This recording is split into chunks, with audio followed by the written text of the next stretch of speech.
Welcome back, 5 o'clock on the East Coast. Thanks for being with us on Scripps News. Our historic election coverage continues. I'm Chris Stewart. And I'm Carolyn Bruck. We have been hearing for weeks and really months now how close this race would be. We heard it might even take days to project a winner.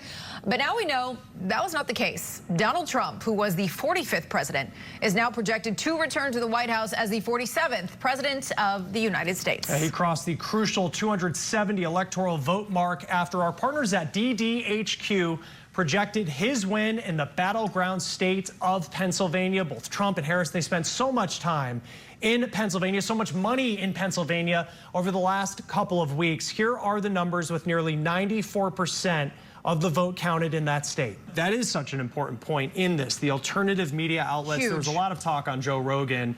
The fact that the former president went on that podcast, it's incredibly popular.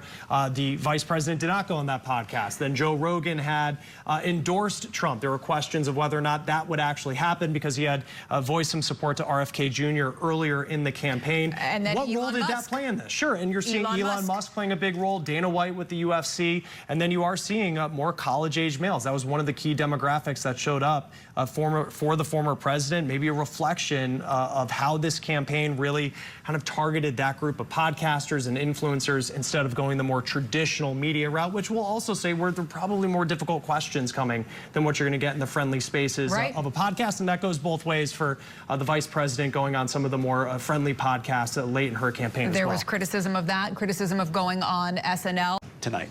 And Andrew, I know as you were looking at Michigan, we saw Jill Stein come up there with the Green Party. There were a lot of questions heading into tonight about third parties. RFK is still on the ballot in multiple locations. This was a decisive win from what we've seen from Donald Trump.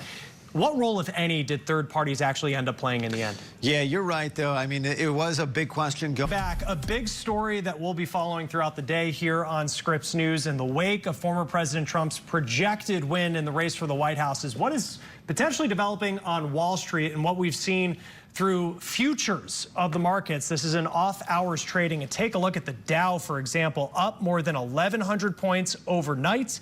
The S&P 500 and NASDAQ also spiking. So former President Trump projected to be the winner of the White House. Republicans taking control, projected to take control of the Senate. We'll see where the House and the popular vote finish. But knowing how decisive this looks, what is the message the electorate is sending today?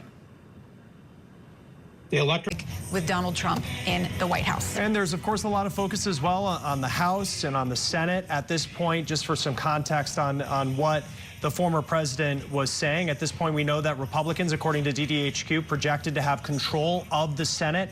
They've picked up, according to our partners there, 2 seats thus far, one in the race in Ohio with Bernie Moreno over Sherrod Brown, who's the incumbent, and then West Virginia also picking up a seat for the Republicans. But there are still several races in places like Pennsylvania, Montana, Nevada, where at this point, no projected winner has been decided. Also, we're still waiting to see where the balance of power will land in the House of Representatives. All of that so important when we think about what the former president would be able to do when he returns to the White House. Of course, the state that put the former president over the top to become the projected winner, that is Pennsylvania, and that is where we find national correspondent Alex Miller, who is live in Philadelphia. Alex, Kamala Harris, she hit this state hard on the final day. She made, I believe, 5 stops in Pennsylvania alone heading into Election Day, and yet it is the former president who takes the Keystone State. It is, and it's of 2025. Nate, you actually win for the first Grover Cleveland reference of what was the night and now the morning. So congratulations on that. You know, I did have to hear about it, though, from Chris Stewart in the commercial Someone was break, going to talk about Grover Cleveland. You win for that. Nathaniel Reed for us live in West Palm Beach. Nate, thank you. News. And there is such an international story to what is playing out in the United States this morning. I want to start with Israel. Donald Trump, Benjamin Netanyahu, what is their relationship like, and what could Donald Trump returning to the White House mean for the conflict in the Middle East?